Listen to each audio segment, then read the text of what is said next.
AC का ये है कि हर थोड़े देर में बंद हो जाता है। और जो साइट टेक्नीशियन है उस जनाब ने या हीरो ने या हैंडसम ने ये कहा कि भाई इसका ट्रांसफार्मर ख़राब है, इस वजह से वो ऐसा प्रॉब्लम हो रहा है।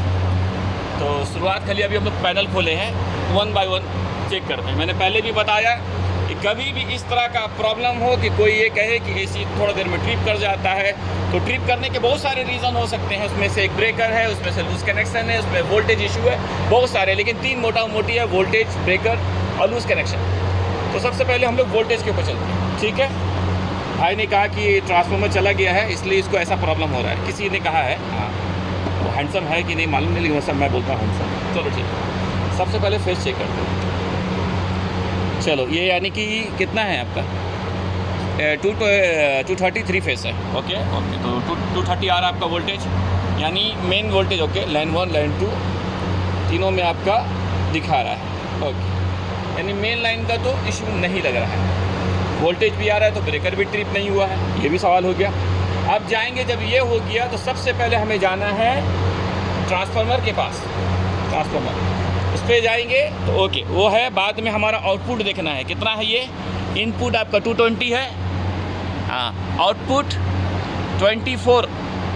आउटपुट कौन सा है, इसमें 4 वायर है, देखो तो 4 है ना, 2 वाइट और 2 ब्लैक, तो 4 हो गया। तो आउटपुट 24 वाला जो है, वाइट वाला 24 है, लिखा हुआ ना, क्लियर ध्यान दो। आउटपुट 24 वोल्ट लिखता है, आउटपुट 10 वोल्ट ब्लैक।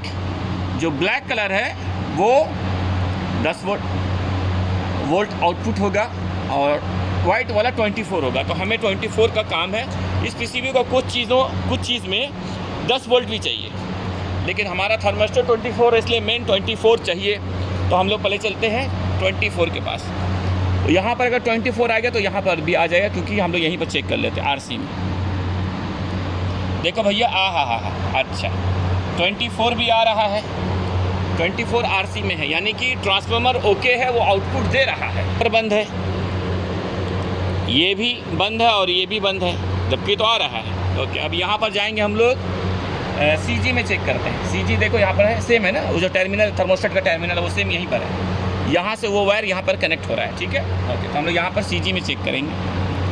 सीजी में नहीं आ रहा है, यानी कि थर्मोस्टेट बंद है। ओके, लेकिन वो लोग बोल रहे हैं कि थोड़ा देर में ट्रिप करता है, पहले हम लोग चेक कर ले रहे। ओके, Y1 में भी नहीं आ रहा। ओके, तो अभी हम लोग एक जंपर का इस्तेमाल करेंगे डायरेक्ट टेस्टिंग के लिए, सिर्फ टेस्टिंग के लिए। बार जंपर बोले तो टेस्टिंग है, परमानेंट नहीं होना चाहिए, तो एसी बंद ही नहीं होगा ना, प्रॉब्लम है, तो सिर्फ टेस्ट करने के लिए। ओके,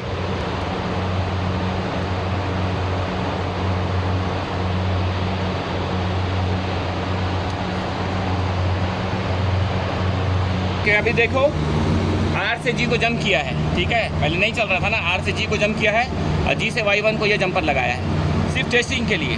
जैसे लगाया फ़ौरन चालू हो गया, ठीक है, सब चालू हो गया। हाँ, अब एम्पेयर देखना चाहिए, नया एसी है, क्योंकि क्यों ऐसा लोग कंप्लेन किया था। 5.9 है rated, sorry actual ampere blower का 6 ले रहा है, यानी कि ये आपका है 4.3। ध्यान दो, ब्लोअर नहीं, ब्लोअर का 5.3 है, ये आपका 6 ज़्यादा ले रहा है।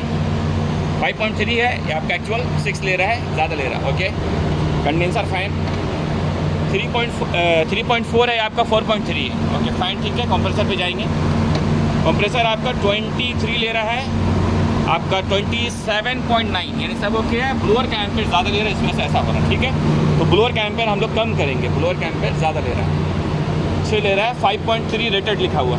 चलो ओके, जंपर निकाल दो, ऐसे रखा, देखो जंपर निकाल दिया, बंद हो गया जंपर लगाने से। हाँ, तो यानी कि वो नीचे से भी बंद है। ओके ठीक है, निकाल लो। ओके, बेल्ट निकाल ली, बेल्ट निकाल के ओके, तो ये सिंगल बेल्ट वाला पुली है। तो सिंगल बेल्ट वाला जो पुली है ना, इसमें 2 एलन की, एक है देखो, ये साफ्ट, ये लॉक के लिए, इसको खोलने की कोई ज़रूरत नहीं। पुली एडजस्ट करने के लिए सिर्फ ये सामने वाला है ना, सिंगल वाले की बात कर रहे हैं, क्योंकि सबका थोड़ा डिज़ाइन अलग है ना। ये साफ्ट में लॉक करने के लिए, ये तो वो लॉक है ऑलरेडी, कुछ करने की ज़रूरत नहीं, सिर्फ ये लूज़ करो, खोलना भी नहीं है, लूज़ किए। ओके, अरे कहाँ गया है वो? ओके, नोज पिलाया है। तो एम्पेयर था हमारा 5.3 रेटेड, एक्चुअल था 6। ठीक है, ओके आ गया। ये निकाल दिए, साइड रखो। और ये मैंने कहा जब लूज़ करना है तो घड़ी का उल्टा, बार बार घड़ी का उल्टा डायरेक्शन में जाना है, एम्पेयर कम करने के लिए और CFM कम करने के लिए, यानी कि हवा भी कम हो जाएगा और एम्पेयर भी कम हो जाएगा। बढ़ाने के लिए टाइट करना है, घड़ी के डायरेक्शन में जाना है, एम्पेयर और हवा बढ़ाने के लिए। लेकिन बार बार घटाने और बढ़ाने से पहले रेटेड एम्पेयर पे ज़रूर जाना। ये नहीं है कि आपको ऐसे ही अपनी मर्ज़ी से साउंड कम करना, क्योंकि आप कम करेंगे कूलिंग का इफेक्ट हो जाएगा, कूलिंग में फ़र्क पड़ जाएगा। तो कम बेसी करना प्रॉब्लम नहीं है, लेकिन रेटेड के ऊपर ही से करना है। आप भी मान लीजिए जैसे इसका 6 ले रहा था तो कम करना पड़ेगा, लेकिन मान लीजिए वो रेटेड आपका 5.3, एक्चुअल भी आपका 4.2 है, फिर आप कम नहीं कर सकते, नहीं कर सकते। पहले साउंड नीचे आ रहा है तो फिर उसके लिए फिर दूसरा है कि उसके लिए फिर एयर बैलेंसिंग टीम चाहिए, हवा कितना आ रहा है, वो एक लंबा प्रोसेस है। लेकिन ऐसे कम नहीं कर सकते, अपने मर्ज़ी से करेंगे आपको कूलिंग को अफेक्ट करेगा। अभी हम लोग इसलिए कर रहे हैं क्योंकि वो रेटेड एम्पेयर से ज़्यादा ले रहा है। ठीक है, या मान लीजिए आपका 5.3 है, एम्पेयर 2 ले रहा है, तो हम वहाँ बढ़ा सकते हैं, आपके पास जगह है, 5 तक आप आ सकते हैं। अभी हम लोग कम कर रहे हैं। ठीक है, ओके। एक इसको फॉलो कीजिए, देखिए जो हम लोग लॉक निकाले ना, तो वहाँ से एक घुमा के लाए, उसी जगह पे एक और लेते हैं, 2 लेते हैं। ठीक है ना, ठीक है, 2 लेते हैं, 2 लिए, बस इसको इतना डाल दीजिए, बस आसान सा है भाया।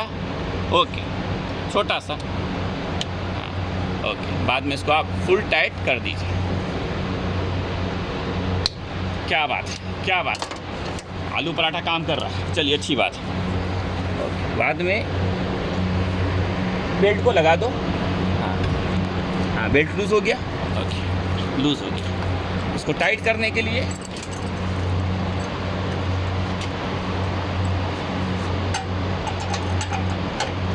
ये दोनों को पहले आपको लूज़ करना है ताकि वो आगे पीछे हो सके। ओके, ये हो गया। आपको यहाँ पर भी याद रखिए, पीछे करना है, बेल्ट को टाइट करना है, तो इसको सेम घड़ी डायरेक्शन पे, ये भी याद रखिए। लूज़ करना है घड़ी का उल्टा, सिंपल वे में। ठीक है, तो हम लोग अब इसको टाइट करना, तो घड़ी डायरेक्शन में हम लोग इसको टाइट करें। ठीक है,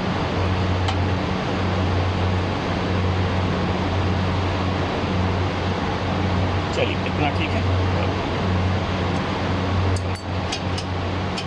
बाद में इसको टाइट करना नहीं बोले ना, तो क्या होगा, मोटर आगे पीछे होगा, साउंड भी करेगा और प्रॉब्लम भी बाद में आएगा। हिसाब से ये कर दिए हैं। अभी हम लोग इसका एम्पेयर चेक करेंगे। ठीक है, एम्पेयर आ जाओ भाई, बुला।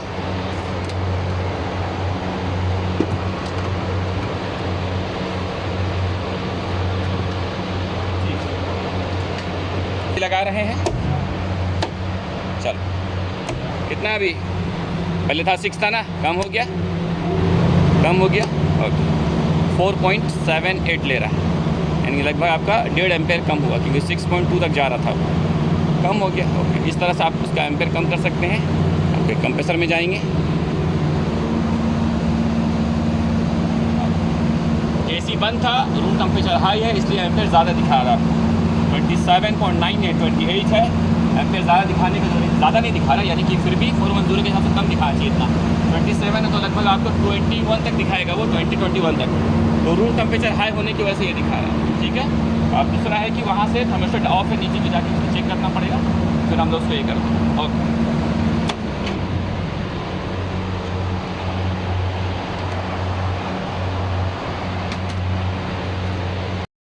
रिमोट से चालू हो गया। ठीक है, हम लोग निकाल लिए जंपर, रिमोट ऑफ था।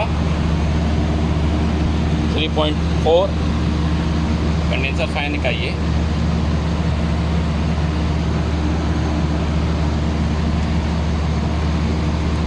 4.8 और ये आपका 21। याद देखिए, है ना, अभी चालू हुआ, 10-15 मिनट हुआ है। पहले आपका 23 ले रहा था।